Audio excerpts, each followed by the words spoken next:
맞습니다. 오늘 소개해드릴 작품은 이 한국계 작가의 작품인데요. 2년 전에 나온 작품이고 이 작가가 이제 한국을 배경으로 해서 쓴 작품이라서 그리고 주제도 우리가 이제 북송사업이라는 이제 개념으로 알고 있는 이 역사적인 사건을 다루고 있습니다. 한국계 작가들의 활력이 두드러지는 미국 문장과 달리 독일어로 창작하는 한국계 작가들은 아직까지 찾아보기 어렵습니다. 1946년 이미르기 안국강은 흐른다 라는 사전적 작품으로 전후독일에서 큰 반향을 일으킨 이후로는 제독 작가는 더 이상 나오지 않았습니다. 그러니까 인지도가 높은 그 작가는 더 이상 제출하지 못했다는 건데요. 그렇기 때문에 오스트리아 작가 안나 킴은 관심과 기대가 더욱 집중되는 작가라고 볼 수 있습니다. 2004년 소설 그림의 흔적으로 데뷔한 안나 킴은 코소보 전쟁을 다룬 두 번째 소설 얼어붙은 시간을 통해서 본격적으로 독일어권 문단에서 이름을 알리기 시작했으며 이 작품으로 2012년 유럽연합문학상을 수상하기도 했습니다. 다음 소설인 어느 밤의 해부 그리고 여행기인 사적인 것의 침입 에서는 오랜 세월 동안 덴마크의 식민지였던 그린란드를 조명하였는데 작가는 그린란드라는 낯선 장소로 여행하고 정체성의 혼란과 죄의식으로 점철된 그린란드의 역사를 공부하면서 비로소 한국계라는 자신의 정체성에 대해서도 진지하게 성찰하게 되었다고 합니다. 안나 킴은 그린란드를 여행하면서 자신이 역사가 없는 공간, 좀 더 구체적으로 말하면 한국의 역사가 없는 그런 공간에서 자신이 자랐음을 깨달았다는 것입니다. 2017년에 출간된 대귀향이라는 소설은 작가가 처음으로 한국 문제를 다룬 소설로서 자전적 작품은 아니지만 작가가 한국 근현대사와 자신의 관계를 탐색하는 과정을 보여준다고도 할 수 있습니다. 한국에 관한 작품이긴 하지만 식민 경험이나 전쟁의 개인 정체성과의 관계를 현재성이라는 관점에서 탐색한다는 점에서 대귀향은 이전에 쓴 작품들과도 같은 문제의식을 공유합니다. 1998년, 99년 코소보 전쟁에서 아내가 실종된 한 남자의 기억과의 투쟁을 그린 얼어붙은 시간, 그리고 그린란드의 어느 가상의 소도시에서 하룻밤 사이에 11명의 사람들이 자살하는 어느 밤의 해부, 그리고 한국 전쟁과 냉전 체제에서 끊임없이 정체성을 박탈당하는 개인들의 삶을 그린 대귀향. 이 세 작품은 서로 기억하는 시간과 장소는 다르지만 전쟁 혹은 식민 경험의 상처가 후세대에 대물림되는 트라우마의 현재성에 천착한다는 점에서 서로 연결되어 있습니다. 위대한 귀향이라는 의미로도 읽을 수 있는 소설 제목은 1959년부터 1984년까지 있었던 제1조선인 귀국사업을 일컫는 개념입니다. 지금까지 남한에서는 북송사업으로 그리고 일본과 북한에서는 귀환 또는 귀국사업으로 불린 이 집단운동을 한국 문학에서 다룬 작품들은 아직까지 거의 없습니다. 이성하 작가의 가마우지는 왜 바다로 갔을까? 는 이 소재에 주목한 첫 소설이라고 볼 수 있는데요. 안나 킴이 귀국운동의 시작 단계에 해당하는 1959년, 1960년을 작품 배경으로 삼았다면 이성하 작가는 1970년대의 귀국에 초점을 두고 있습니다. 두 작가 모두 국가 권력의 음모와 계략의 도구가 된 개인들의 생에 초점을 두었다는 공통점을 지니지만 왜 북한행을 선택했을까? 그리고 북한에게 도착한 후 어떻게 살았을까를 각기 묻는다는 점에서 두 작품은 포커스가 서로 다르다고 볼 수 있습니다. 이성하는 북한의 실태를 좌우 어디에도 치우치지 않고 보여줄 수 있는 방법을 모색한다면 안나 킴은 북한행을 결심한 동기에 보다 집중하면서 이를 고향 상실이라는 차원에서 접근합니다. 오늘 이 자리에서는 제1조선인 귀국사업 그리고 그 배경을 이루는 한국 현대사의 기억이 대귀향에서 어떻게 고향 또는 고향 상실이라는 개념과 연결고리가 되어서 독일어권 독자들도 공감대를 형성할 수 있는 현재 진행형 문제로 형성화되는지 살펴보고자 합니다. 책 커버를 보여드리는 것은 이미륵 이후로 이제 한국의 작가들이 워낙 독일에서는 이제 나오지 않았기 때문에 이 작가가 등단했을 때에는 비록 한국을 소재로 삼지 않았을 때인데도 주목이 굉장히 많은 작가인데요. 그래서 지금 보여드리는 거는 왼쪽에는 이 한국 소설 이전에 나온 그린란드를 배경으로 한 작품인데요. 보시면 이제 제목이 이렇게 좀 더 크게 나오고 위에 좀 작게 작가 이름이 이렇게 있다면, 저 오른쪽에 대기함에는 이제 작가 이름이 이제 포커스가 맞춰져 있는 거죠. 이제 그만큼 한국이라는 어떤 소재를 다루고 있고, 그래서 이거의 어떤 신빙성을 좀 더 뒷받침해주는 그런 어떤 이제 홍보 전략으로도 이 작가 이름을 굉장히 많이 이제 내세웠고요. 그리고 이 작품이 독일에서 굉장히 주목을 많이 받은 작품입니다. 그러니까 좀 한국이기 때문에 어떻게 보면 잊혀질 수도 있는데 나오기 전부터 일단 이 작품이 곧 나온다는 거, 또 홍보가 굉장히 잘 됐고 나오고 나서도 굉장히 좋은 호평을 받은 이제 그런 작품이에요. 그래서 그런 걸 염두에 두고 들으시면 좋겠습니다.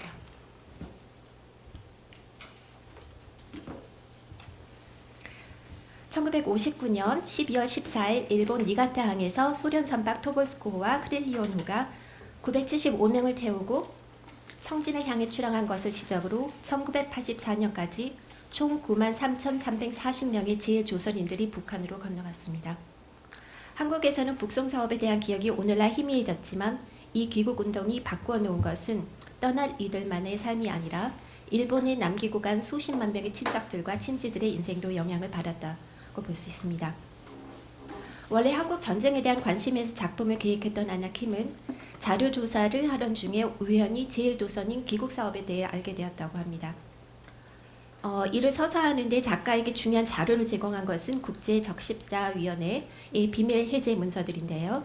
아까 노경덕 선생님께서도 발표를 하실 때 이 문서고 혁명을 말씀하셨는데 안나킴이라는 작가의 작품에서도, 그러니까 이 작품 말고도 그 이전에 코소보 전쟁을 다룬 작품에서도 이렇게 이제 그 문서고, 그러니까 그 문서고가 개방되면서 이렇게 나온 그 어떤 새로운 그런 어떤 그 사실들, 팩트, 새로운 관점들에 많이 그 역점을 두고 있습니다.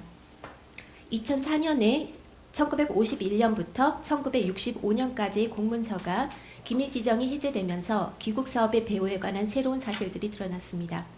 그 전까지는 귀국 사업에 대한 일반적인 인식은 1958년 조총련의 주조로 제1동포들 사이에서 북한으로 귀국하겠다는 요구가 커지고, 이에 제1조선인들의 귀환을 환영한다는 김일성의 연설이 집단적 귀국운동으로 확대되었다는 것입니다. 하지만 반세기가 지나 공개된 국제적십자위원회 기밀문서들은 귀국사업이 당사국인 남북한과 일본을 비롯하여 미국과 소련 등 광대국들의 은밀한 이해관계와 공작들이 빚어낸 산물임을 드러냈습니다. 그 실체를 공론화하는 데 크게 기한 연구는 호주 그 주립대 일본사를 전공하는 분인데요. 테사 모리스 스즈키의 북한은 엑소더스입니다. 모리스 스즈키는 무엇보다 귀국 사업의 계획이 지금까지 공식 기억과 달리 훨씬 일찍 시작했다는 점에 주목하면서 여러 나라들의 이해관계가 복합적으로 얽혀있는 가운데 제1조선인들을 북한으로 귀국시킬 것을 가장 먼저 제안하고 추진한 주체는 일본 정부였으며, 그 동기는 인도주의보다는 빈곤한 제1조선인들을 대규모로 방출시키고자 하는 열망에서 찾아야 한다고 강조합니다. 이미 언급했듯이 제1조선인 귀국사업을 처음으로 문학적으로 형성한 작품은 1972년 만경봉우를 타고 북한으로 건너난 한 자이니치 가족사를 그린 이성아의 가마우지는 왜 바다로 갔을까입니다. 되기양보다 먼저 출간된 이 소설은 적어도 처음 몇 해 동안은 이상주의 혹은 인도주의라는 맥락에서 인식되었던 1차 귀국 사업이 아니라 북한의 실태가 이미 잘 알려진 시기를 배경으로 하고 있습니다. 1970년대에 재개된 2차 귀국 사업의 일환으로 북한으로 이주한 제1조선인들은 1차 때만큼 많지는 않았으나 북한이 지상낙원이 아님을 알고도 북한행을 결심했다는 점은 일본 사회에서의 미래가 얼마나 희망 없는 것으로 여겨졌는가를 더욱 적나라하게 보여준다고 할 수 있습니다. 날지도 못하고 나고 독시로 전락한 가마우지는 이런 제1동포들의 현실을 상징적으로 나타냅니다. 어디에도 없는 나라를 국적으로 갖고 살아갔던, 그리고 지금도 그렇게 살고 있는 제1조선인들의 삶에 대한 처절한 기록으로 읽을 수 있는 가마우지는 왜 바다로 갔을까는 북송 사업을 현재 진영학 문제로 부각시키고 있습니다. 사촌 동생 가족을 북한으로 보내고 나서 평생 죄책감에 시달리면서 북한을 오가며 가족을 원조하는 한 조총련 활동가를 염두에 두고 이성아 작가는 북한에 가족이 있다는 것은 마치 인질로 잡혀있는 것과 비슷한 것이라고 말합니다. 되기양은 청진에 도착한 후 제1조선인들의 구체적인 현실은 어떠했는가 보다는 이들의 귀국을 선택한 동기를 묻고 귀국 사업이 추진된 배경, 귀국 신청부터 출항까지의 절차 과정을 구체적으로 재현하는 데 초점을 두고 있습니다. 이를 통해서 안나킴은 한편으로 1차 귀국 사업이 얼마나 정보가 없는 상황에서 전개되었는지 보여주고 있으며 다른 한편으로는 첫 귀국선이 출항한 지 반년도 안 된 시점에 이미 북한의 현실이 홍보물들이 약속했던 것과 다르다는 것이 제1조선인들 사이에서도 알려지기 시작했음을 강조하고 있습니다. 북한으로의 귀환을 추진한 조총련의 간부도 정작 본인은 일본을 떠날 생각이 없으며 북한에 지상낙원이 있다고 투철하게 믿는 한인학교 선생도 학생들의 귀환을 적극적으로 독려하지만 자신은 일본에 남습니다. 그럼에도 불구하고 한 번도 가본 적 없는 북한을 새로운 고향으로 선택하는 한 자이니치 2세대 소녀를 중심으로 안나킴은 귀국 사업이 당시 어떤 의미를 고향이라는 어떤 고향을 탐색한다는 차원에서 어떤 의미를 갖는지 보여주고 있습니다. 지금 보여드리는 사진은 국제적십자위원회 그 시청각 자료의 한 사진인데요. 이 사진은 이제 59년, 60년 당시가 아니라 그 2차 해당되는 1971년 이제 만경봉호 그래서 이 니가타항에서 이제 그 작별을 하는 이별을 하는 이제 그런 장면인데요. 그래서 이 사진은 되기항에도 이제 앞에 이제 그 실린 사진인데 저도 이 그 자료실에 들어가서 사진들을 보니까 이 사진이 가장 이 사람들의 표정을 잘 나타내는 이제 그런 사진이라서 이 사진이 가지고 있는 어떤 그 어두운 이면, 겉으로는 굉장히 밝으나 하지만 이별인 그런 어떤 장면. 그래서 좀 많이 생각해보게 되는 사진인 것 같아서 이렇게 같이 띄웠습니다. 자, 한국 기억의 장수들. 이 작품이 북송 사업을 이제 제목에도 내걸고는 있지만 사실 그 사업만 얘기하는 게 아니라 사실 한국 전쟁에 관한 얘기가 이제 굉장히 많이 들어가 있는데요. 그래서 이제 시기적으로 다루는 어떤 역사가 사실 굉장히 이제 광범위합니다. 1959년 서울 1부 그리고 1960년 오사카 2부 이렇게 나뉘는 되기항은 액자 형식을 취한 회상 소설입니다. 4살 때 독일로 입양된 1인칭 화자 한나는 생부모를 찾겠다는 계획으로 2014년 서울에 온 통번역사입니다.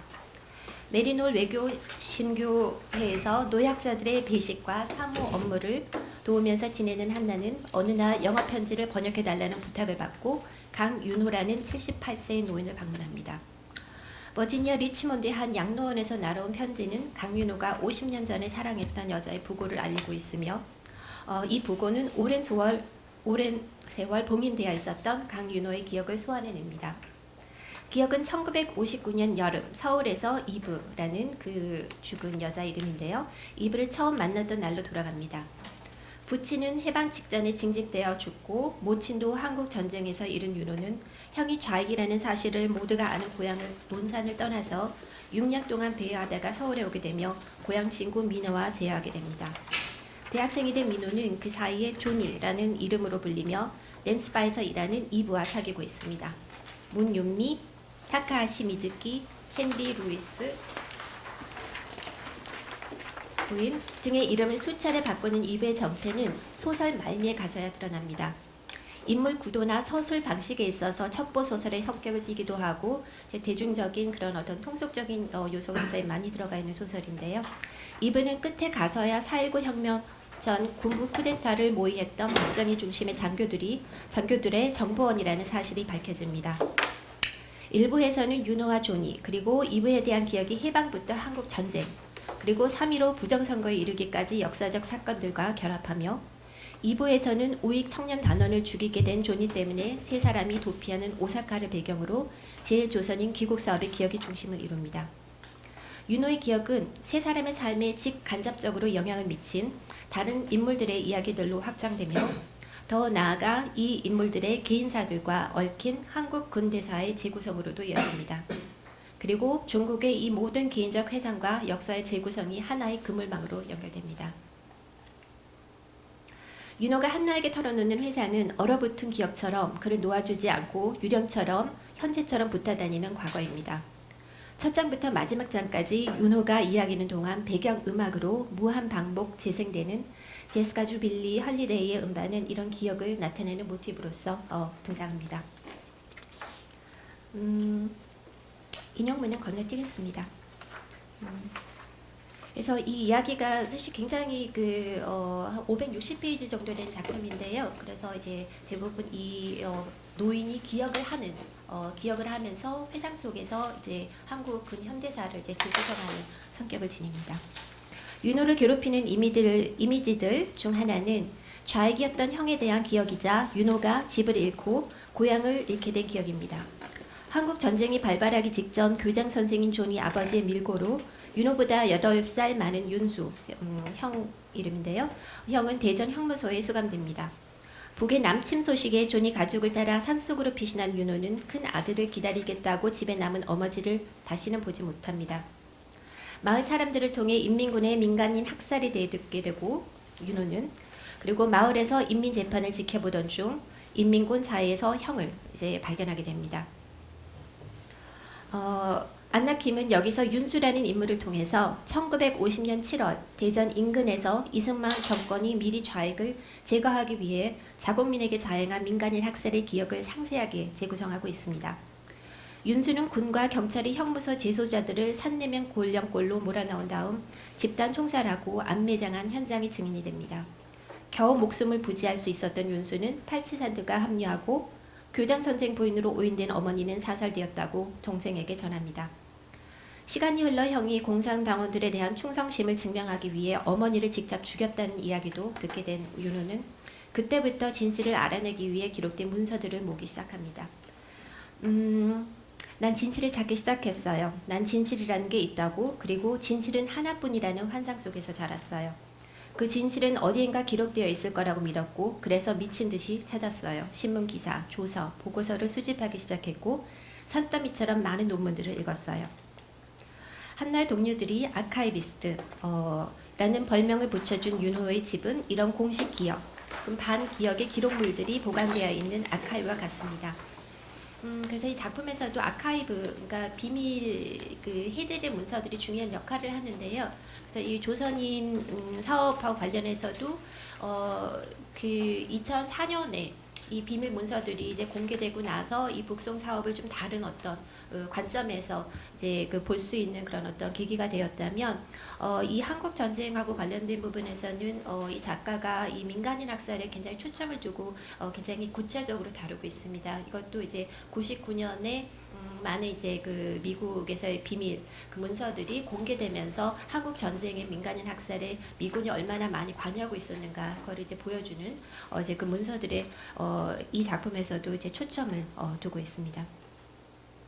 안나킴은 1999년 미국 기밀 문서들이 해제되면서 전무가 드러나기 시작한 보도연맹 학살 사건을 구체적으로 재구성하면서 미군이 이에 개입되어 있었다는 것 말고도 한국 전쟁 전후 민간인 학살을 유대인 학살의 기억과도 접목시키고 있습니다. 윤호는 자신이 찾아낸 자료 중에 한국 전쟁 발발 당시 영국 신문 데일리 워커 전국 기자였던 앨런 위닝턴의 기사 나는 한국에서 진실을 보았다. 1950년에 실린 기사인데요.를 길게 인용하고 있습니다. 그때 위닝턴은 자신이 목격한 참혹한 권력권 학살 현장을 유대인 강제수용소와 비교하고 있습니다. 나는 나치가 벨젠 그리고 부헨발트 강제수용소에서 저지른 학살에 대해 읽었을 때 그것을 상상해 보려고 노력했다. 하지만 그 노력은 완전히 실패였다는 걸 이제 알았다. 산내면 민간인 학살에 대한 위닝턴의 기사 내용이 사실이라는 것은 1999년 말 미국 비밀 문서들이 해지되면서 확실해졌습니다. 그래서 이제 50년 이제 한국에서 돌아오자마자 이 기사를 이제 쓰게 되는데요. 이제 그때는 이제 날조라는 이제 그런 어떤 이제 비판을 받고 이렇게 많이 주목받지 못하고 묻혔던 이제 그런 기사라고 볼 수 있습니다. 민간인 학살 사건과 함께 소설 일부의 또 하나의 중심을 이루는 것은 4.19 혁명의 도화선이 된 사건들입니다. 윤호는 처음에 국부로 숭배되었던 이승만의 생애에 대한 이야기를 한 인간의 생명이 밥 한 그릇만큼의 가치도 되지 않았던 1950년대에 대한 기억과 교차시킵니다. 윤호는 1960년 3.15 대선을 앞두고 2월 28일 학생들이 민주당 유세장에 못 나가도록 내려진 일요 등교 지시에 대한 반발로 일어났던 대구 지역 학생운동을 라디오를 통해 지켜봅니다.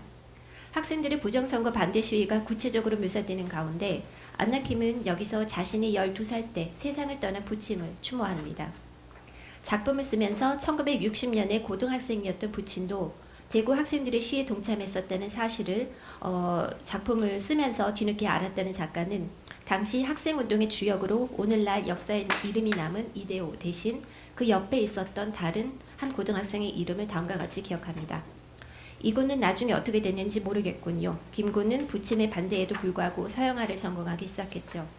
부친은 한국전쟁에서 큰 아들이 죽었기 때문에 이제 하나밖에 남지 않은 아들한테 나중에 경제적으로 의존하기를 바랐는데 김군은 봄눈이 녹자 이민을 떠났어요. 소평이라는 이름을 가졌던 김군이 어찌 안 떠날 수 있었겠어요. 광활한 소평선. 그래서 김소평은 부친의 이제 이름인데요. 그래서 실제로 서영아를 전공하고 이제 가족을 데리고 이제 독일로 이제 떠났던 분입니다. 이처럼 아버지에 대한 기억을 소설에 새겨두는가 하면 학생 시위 묘사에서 마산상고 김주열 학생, 국회 조사단 앞에서 아들을 찾아달라고 요청하는 김주열 학생의 모친 권찬주, 4월 11일 마산 앞바다에서 김주열 학생의 시신이 발견되면서 격화되는 시위, 3.15 부정선거와 4.18 고대 학생 시위에 이르기까지 사건들을 하나의 기억의 장소로 응축시켜서 나타내고 있습니다. 그래서 이 어떻게 보면 우리한테는 잘 알려진 어떤 그 역사적 사건이라고 볼 수 있는데, 그러니까 이 작품은 이제 1차적으로 독일어권 작가들을 대상으로 한 이제 작품이라고 봐야 될 것 같습니다. 그래서 이 역사적 사건들을 어떤 먼 나라의 어떤 그런 역사적 사건들이 아니라 이거를 좀 더 세계사적인 맥락에서 바라볼 수 있게 하고, 그리고 이제 특히 독일과의 비교를 굉장히 많이 하고 있는데요. 그래서 아까 그 위닝턴의 기사 같은 경우에도 이제 자기가 이 유대인 학살이라는 것에 대해서 들었을 때 이게 어떠한 상황이었을까를 상상해 보려고 했지만, 이거를 이제 한국에서 이 민간인 학살 대전에서 이걸 보고 이제서야 이해를 할 수 있게 됐다. 이제 이런 이제 얘기를 하면서 독일과의 그런 어떤 비교, 연결고리를 이제 끊임없이 찾아가고 있습니다. 고향 상실의 변주들. 서울 함락과 서울 수복을 온몸으로 경험한 이분은 그 어떤 것도 한국인인 것보다 낫다라는 결론에 이릅니다. 한번 부역자로 몰리면 더 이상 인간이 아니라 놀이개라고 말하면서 윤호가 논산을 떠나지 않았더라면 공산주의자 형 때문에 이미 학살을 당했거나 다른 방법으로 처벌을 받았을 거라고 알려줍니다.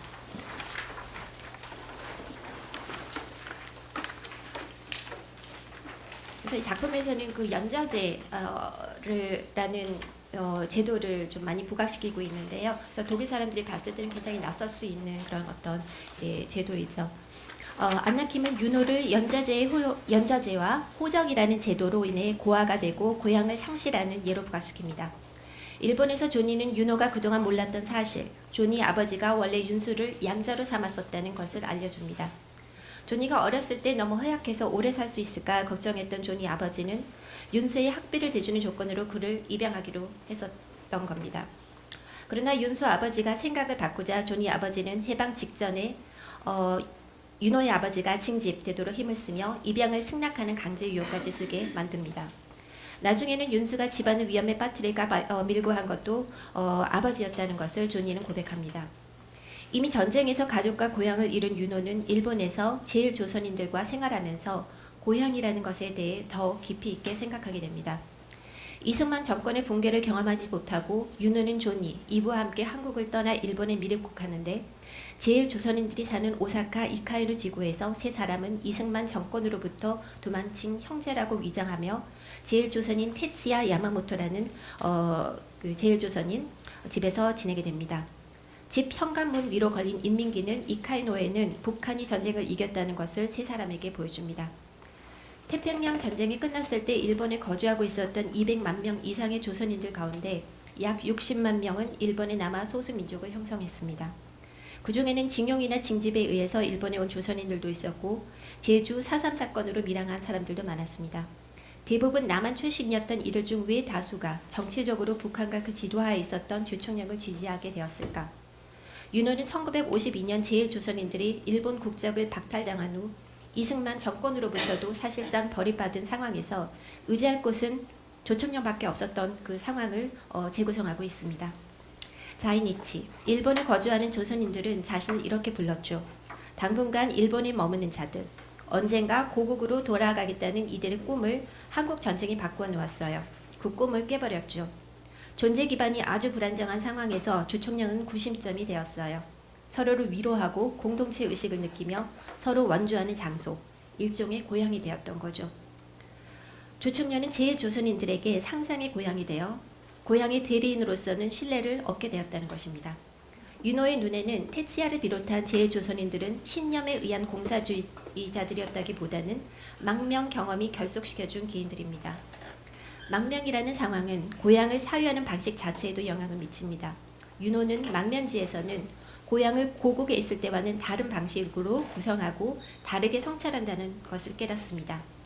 근본적으로 고향이란 언제 어디서든 시공간적으로 부재하는 어떤 상상의 고향이긴 하지만 이는 망면지에서 더욱 첨예하게 나타난다고 볼 수 있습니다. 제1조선인들을 보면서 윤호는 고향의 의미를 다시 생각해 보게 됩니다.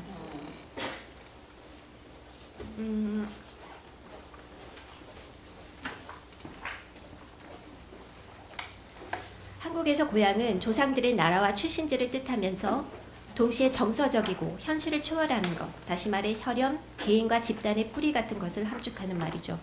그러니까 고향은 과거이면서 그리고 이게 함정이라고 할 수 있는데 미래이기도 합니다. 운명. 내가 어디에서 왔는지 알아내야만 내가 어디로 가고 있는지 알 수 있어요. 망명자들에게도 과거가 있긴 하죠. 하지만 그들은 미래의 것엔 도달할 수 없어요. 마찬가지로 그들이 두고 떠나야 했던 고향도 도달할 수 없는 것이고요. 그러니까 제 조선인들을 이제 보면서 느낀 그것을 이제 이렇게 고향의 개념으로 이제 정의를 내리는데요. 돌아갈 고향이 없는 제1조선인들은 자신들을 일본 사회에 동화시키는 방법을 터득합니다. 윤호는 이에 대해 다음과 같이 말합니다. 내 눈에는 오늘날까지도 자이니치의 유연한 정체성은 매혹적이에요. 위장의 재능을 발휘해서 익명성 안으로 사라져 다수, 군중과 하나가 되는 것 말이에요. 자이니치가 얼마나 쉽게 자신들의 가시성을 걸쳤다가 다시 벗는지 바라보고 있으면 부러울 때가 많았어요. 조니어 이브 그리고 나 같은 사람들은 보이지 않는 것과 정반대였으니까요. 동질적이고 조화로운 세계에서 우리는 얼룩 같은 존재였어요. 하지만 위장이 이들에게 제공한 보호는 허술했어요. 이방인으로 여겨지는 자이니치가 갑자기 보이기 시작하면 이들의 삶은 위험에 빠지기 시작하죠. 가시화란 끔찍한 결과를 초래한 경우가 적지 않았어요. 그래서 여기서 끊임없이 그러니까 제1조선인들이 일본 사회에서 받는 어떤 차별 그리고 제1조선인 사회에서 또 이 윤호 같은 인물이 받는 차별, 이제 다양한 그런 형태의 어떤 차별을 이 작품에서 이제 그리고 있습니다. 안동에서 태어나 한약방을 운영하던 조부와 살다가 12살 때 일본으로 건너간 테츠야는 오사카에 경제적으로 정착했으며 한반도가 통일되면 귀향할 생각을 가지고 있는 제1조선인입니다. 이러한 고향을 가지고 있지 않은 그의 딸 에이코의 상황은 다릅니다. 윤호에게 그 차이를 설명해주는 미용실주의 미스 사토에 따르면 뿌리와 기원이 확실한 자이니치 1세대는 진짜 자아와 가짜 자아를 구분할 줄 알고 고향을 생각하면 구체적인 장소를 떠올리는 반면 에이코처럼 국외에서 태어난 2세대 아이들에게는 그런 장소가 없습니다. 에이코라는 이름부터 이런 분열을 드러내준다는 것입니다. 에이코는 북한으로의 귀국이 다시 돌아올 수 없는 편도 여행임을 알고도 귀국 신청을 합니다. 가족과 다시 만날 수 없다는 것을 알면서도 한 번도 가본 적 없는 곳을 고향으로 선택한 이유는 일본 사회에 동화되어 산다는 것은 조선에 관련된 모든 걸 부정하고 한때 고향이라고 불렀던 나라가 있다는 것조차 기억에서 지워야 하는 것이기 때문이라고 밝힙니다. 에이코는 부모를 부정해야 하는 일본에 사느니 부모를 다시 볼 수 없는 북한으로 가서 서신으로라도 관계를 유지하겠다는 뜻을 밝힙니다. 자신을 카미 이방인과 비교하는 에이코는 메르소는 자기 자신을 절망에 바치고 자기 자신을 절망에 내맡기고 절망과 하나가 되지만 난 희망을 선택할 거야 라고 윤호에게 말합니다. 에이코는 이방인과 범죄자 취급을 받는 삶에 순응하는 부모 세대의 잘못을 자신은 수정할 수 있다고 보면서 자신이 선택한 희망을 위해서라면, 그리고 일본 사회에서 자이니치가 받는 차별을 공론화하기 위한 목적이라면 살인도 정당화된다는 입장을 취하고 있습니다. 그래서 이 에이코라는 인물을 이제 그릴 때 이제 독일 독자가 이제 그 국제 테러리즘 왜 테러리스트들에게 이 고향이라는 것이 무엇을 의미하는가, 이것과도 이렇게 비교할 수 있는 그런 어떤 또 연결고리를 이 작품에서 또 마련하고 있습니다. 귀국선을 타기도 전에 사라져버린 에이코를 찾기 위해 오사카 게토들을 샅샅이 뒤지는 윤호는 일본인들이면서도 조선인들과 유사한 방식으로 배척을 당하는 비인을 뜻하는 흰인, 또는 더럽다는 뜻인 이타로 불리기도 하는 부라쿠민을 보고 제1조선인들이 일본 사회에서 받는 차별이 개발 현상이 아니라 예전부터 있어왔던 관행의 복사판이라는 것을 깨닫습니다. 그는 또한 제1조선인 사회에서 자신은 이중의 이방인임을 경험합니다. 남한에서 온 이들이 제1조선인들에게 갖는 이중의 의미에 대해 윤호는 이렇게 말합니다. 그 테츠야의 생각에 따르면 남한에서 온 우리는 일본에 거주하는 조선인들과 비교했을 때 야만인이지만 그보다는 먼저 전향자였어요. 우리의 후진성을 인지하고 문명으로 도망쳤기 때문에 구제해줘야 할 대상이었던 거죠. 동시에 우리는 쓸모 있었던 거예요. 테츠야와 그의 동포들은 잃어버린 것, 그게 우리한테는 있었으니까요. 자기들보다 우리가 더 조선인이었던 거죠. 우리 역할은 자기들 집에 걸어놓은 국기를 정당화시켜주는 것이었어요. 윤호의 이야기를 경청하는 한나도 자신이 고향을 박탈당한 이유를 알아내겠다고 한국을 찾은 인물입니다. 하지만 소설에서 한나의 이야기는 끝까지 하나의 공백으로 남습니다. 한나의 입양도 윤호가 들려준 한국의 현대사와 어쩌면 연관되어 있을지도 모른다는 암시가 있을 뿐입니다. 윤호와 달리 자신에게는 고향이 없다고 말하는 한나에게 윤호는 자신도 평생 고향 없는 사람이라는 말을 듣고 살았다고 말합니다. 공산주의자 동생이었던 난 거의 30년 동안 불법 난민의 삶을 살았어요. 늘 중앙정보부 요원들을 조심하면서, 그리고 내가 신뢰하고 싶은 사람들은 없을까 생각하면서요. 대귀향은 독일 평단에서 상당히 많이 주목을 받은 작품입니다. 그 이유 중에 하나는 피난과 추방의 문제가 독일 전후 역사와도 연결되는 문제로 독자들에게 자신의 정체성 문제를 투영시킬 수 있는 그런 공간을 열어주기 때문입니다. 독일이 패전한 후 국경이 새롭게 조정되면서 문화적 접경지대에 살았던 1400만 명 이상의 사람들은 독일인이라는 이유로 추방되었지만 이 피난민들에게 서독이라는 새 고향은 차가운 고향일 뿐이었습니다. 오랫동안 나치 이데올로기에서 강조된 피와 땅을 연상시켰던 단어, 이 할마트라는 단어는 이제 사회적으로 터부시되었던 이 개념은 근래 독일에서 다시 다양한 맥락에서 논의되고 있습니다. 고향을 갖는다는 것이 어떤 느낌인지 잘 모르기 때문에 고향이 없어도 끔찍하지 않다고 말하는 안나킴의 입장은 고향을 바라보는 다양한 관점들 중에 하나라고 볼 수 있습니다. 실제로 이 고향이라는 이 개념이 굉장히 이제 유행을 타고 있어서 이제 너도 나도 이제 그 고향을 주제로 한 이제 연구를 하고 있고요. 그래서 이 고향이 이제 역사적으로 독일에서 가졌던 어떤 의미를 다시 한번 재성찰을 한다던가, 아니면 이 고향을 또 어떤 새롭게 의미하려는 이제 그런 어떤 움직임이 있는데요. 그런 어떤 상황에서 이 작품이 고향이라는, 그리고 이제 어떤 귀향을 한 고향 상실, 뭐 이런 어떤 단어들을 이제 부각시킴으로써 사실 한국의 이야기이긴 하지만 이 독일 독자들도 생각해 볼 수 있는 거리들이 이제 많이 이제 마련하고 있다는 거죠. 대귀향에서 그려지는 북송 사업의 마지막 이미지는 조니가 토버스코를 타고 니가타 항을 떠나는 장면입니다. 그가 에이코 실종에 연루되어 있다고 믿는 테츠야는 조니를 강제로 귀국선에 태웁니다. 역설적이게도 반공주의자였던 조니가 북한으로 가게 되었습니다. 윤호는 자신이 북한행을 면한 것은 조니가 친구를 위해 자기를 희생했기 때문이라고 봅니다. 그러나 혼자 떠나지 않고 사랑하는 제1조선인 여자와 함께 활짝 웃는 모습으로 떠나는 친구에 대한 마지막 기억을 바탕으로 윤호는 70, 80년대의 귀국자들이 북한에서 실종되었다는 얘기를 듣긴 했지만 그래도 북한으로 건너간 9만 명의 귀국자 중에는 고향을 발견한 이들도 있지 않겠느냐면서 초기에 떠났으니 자기 친구 그리고 형만큼은 행복하게 잘 살 것이라고 믿고 싶다고 말합니다. 아나킴은 2017년 인스부르크 대학의 시학 강연에서 이 작품의 이런 결말이 자기 기만일지라도 우리는 낙관적 태도를 가져야 한다는 통찰에서 나왔다고 합니다. 이승하, 아까 언급했던 작품이요. 이승하의 가마우지는 왜 바다로 갔을까에서 그려지는 마지막 모습, 북한으로 이주했던 소녀가 나중에 탈북을 시도하다가 딸이 지켜보는 앞에서 총살을 당하는 장면과 대치시켜 본다면 상당히 냉소적인 문장으로 읽힐 수 있습니다. 제가 이 결론을 여기서 이렇게 끝내려고 했던 건 아니고요.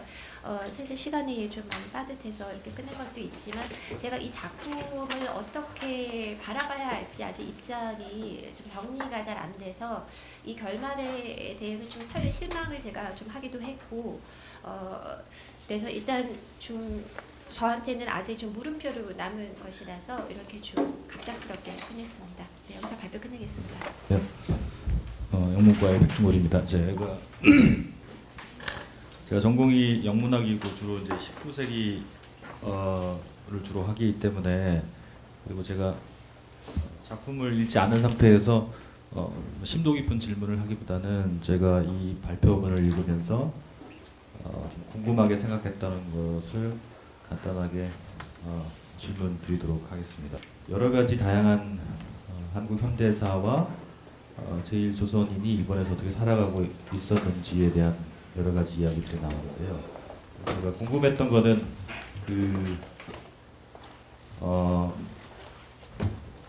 에이코라는 인물이 조금 흥미로운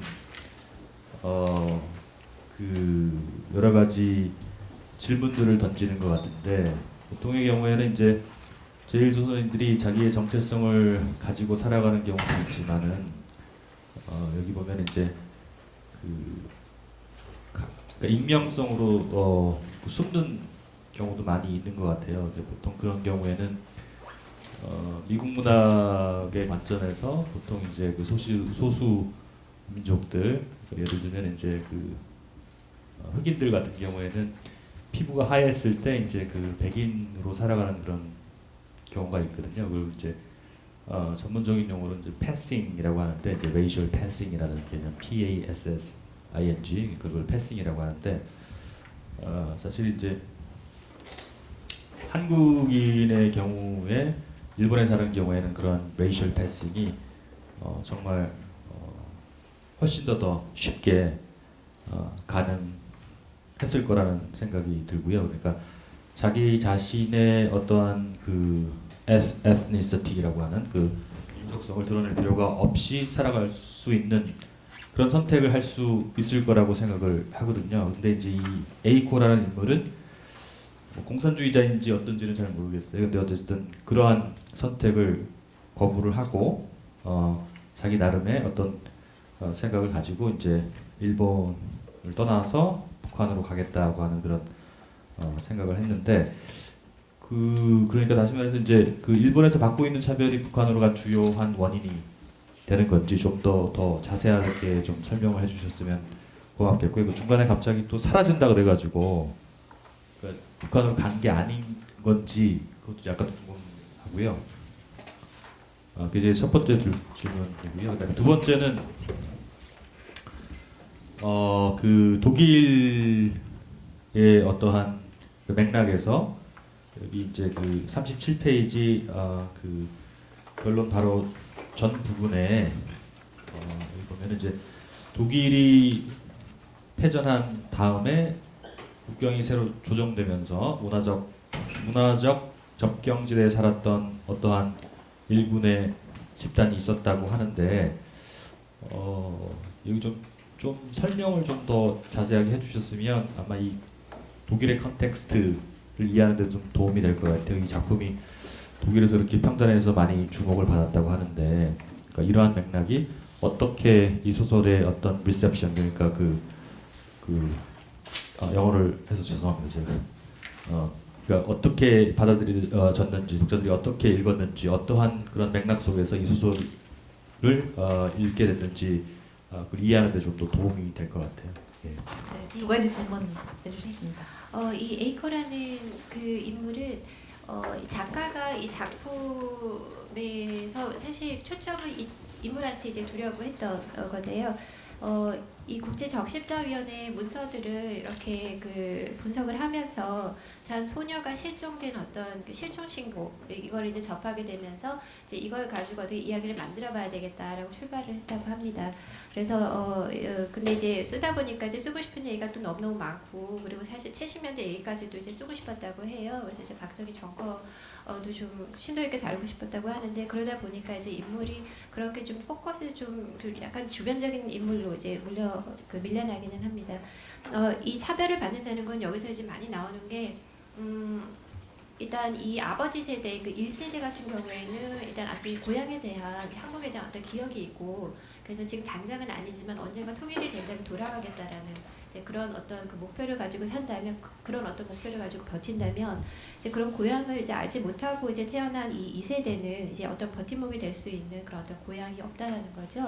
그래서 이제 여기서 차별을 받는다는 거는 이 어떤 그 계속해서 이제 범죄자 취급을 받는 이제 이런 어떤 예시들이 작품에서 많이 나오고 있습니다. 그래서 이제 그 대표적인 예로 드는 게 이제 그 강도 대지진인데 이제 여기서 어떤 이제 그 몇십 주년을 이제 기리는 그런 어떤 날에 또한 제일조선인 그 소녀가 또 체포되고 어떤 그 낙인 찍히는 이제 그런 그 예를 들면서 눈에 띄지 않는 삶이라면 괜찮지만 어떻게 해서든 이렇게 눈에 띄면은 결국은 이게 낙인 찍히고 범죄자 취급을 받는 그런 어떤 사회라는 거죠.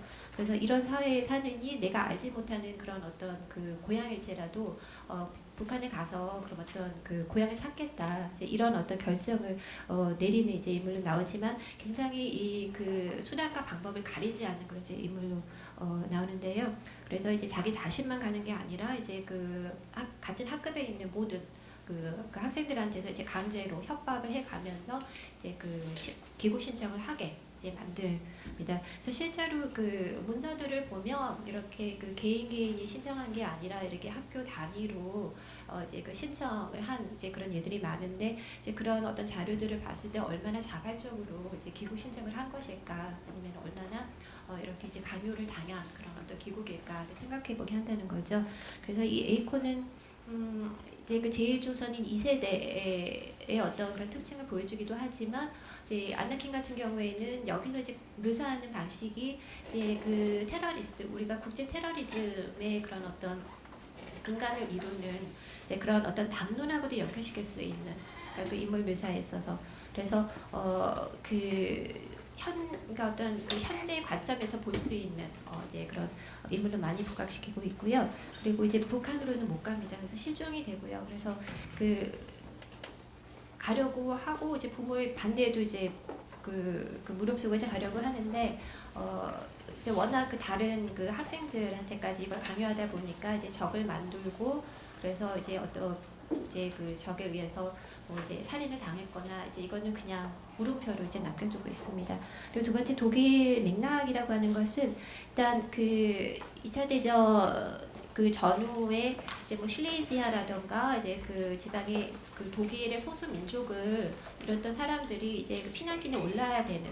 그러니까 사실 이렇게 독일인인데도 어떤 문화적으로 봤을 때는 또 완전히 독일인이 아닌 그런 어떤 좀 이미 그런 혼종적인 어떤 성격을 지닌 그래서 이제 문화적 접경지대라고 제가 이걸 썼는데요. 그래서 이 사람들이 일단 그 피난길에 오르게 되고 이제 많은 사람들이 이제 서독에 이제 정착을 하게 되는데 이 사람들이 이렇게 목소리를 낼 수 있는 어떤 사회적인 분위기가 그건 아니었다라는 거죠. 그래서 일단 굉장히 이렇게 어떻게 보면 이 자이미치 1세대처럼 침묵을 하고 어떤 비가시적인 어떤 그런 길을 선택함으로써 이제 서독에 적응을 하고 이제 서독의 어떤 이제 경제 성장 또 기여를 하고 이제 묻히는 이제 그런 그 세대로 그려지는데요. 근데 이 그 추방 당한 이 소수 민족이 이제 독일의 어떤 사회적으로뿐만 아니라 문학에서 이렇게 그 소재를 다뤄지기 시작한 지가 그렇게 오래되지는 않았어요. 그러니까 왜냐하면 이제 이 하이마트라는 개념을 쓴다라는 거는 좀 워낙 이게 나치 시대라는 이제 그런 어떤 그 맥락 때문에 이렇게 자유롭지 못했던 거죠. 그래서 아까 말씀드렸던 피와 그 땅. 그래서 이 하이마트라는 개념 자체가 많이 사용 안 되다가 일단 이제 90년대 중반부터 이 추방과 이 소수 민족의 그 추방 문제가 문학적으로도 다뤄지면서 이게 어떤 피해자 또는 가해자의 그런 어떤 그 이분법적인 구도에서 벗어나서 이 사람들의 어떤 삶을 좀 재구성하고 재조명할 수 있는 그런 방법이 없을까 그러면서 이제 지난 20년 동안 이 관련된 작품들이 많이 나왔는데요. 그래서 그런 작품들을 를 보면 이 작품도 같이 다룰 수 있는, 그러니까 이렇게 비교할 수 있는 그런 점을 이제 많이 이제 보여주고 있다고 생각을 해서 제가 그 부분을 넣었던 겁니다. 그래서 말씀드렸던 건 이게 제가 이 작품에 대한 정리가 아직 이루어지지 않았다는 거는 이 작가가 이게 네 번째 소설인데 처음으로 한국을 이제 다룬 작품이에요. 그런데 워낙 독일 독자들을 위한 작품이라는 거를 의식하고 이제 쓴 작품이라는 생각이 드는데 이제 그러다 보니까 이 어떻게 보면은 그런 면에서는 이제 성공을 했는데 이 문학 작품으로 볼 수 있을까라는 이제 그 물음이 저한테는 이제 남았습니다. 이게 여기에 제가 쓰지는 않았는데 그 책이 이제 560페이지 정도의 그 분량이고 어떻게 보면 그냥 역사책으로 읽히는 그 한 남자의 기억이라고는 하지만 회상이라고 하지만 이게 사실 읽다 보면은 그냥 이렇게 한국의 그 근현대사를 그냥 독일 독자를 위한 그 현대사로 읽힐 수 있는 이제 그런 작품인데 그래서 이게 문학 작품인가 이게 서술인가 이야기인가 아니면은 그냥 설명인가 그러니까 그 사이에서 제가 지금 너무 고민을 하다가 이 작품에 대한 평을 어떻게 내려야 될지 이제 몰랐는데 아무튼 가장 중요한 어떤 어떤 개념이 되는 거는 이제 고향인 거는 확실한데 일단 독일 독자들한테 이 고향이라는 문제가 이 독일이라는 국가뿐만 아니라 이 한국이라는 작은 나라와도 연계시킬 수 있는 이걸 보다 좀 더 거시적인 세계사적인 맥락에서 볼 수 있는 그런 어떤 그 주제로 이 한국 그 역사를 이제 서사했다고 봤습니다.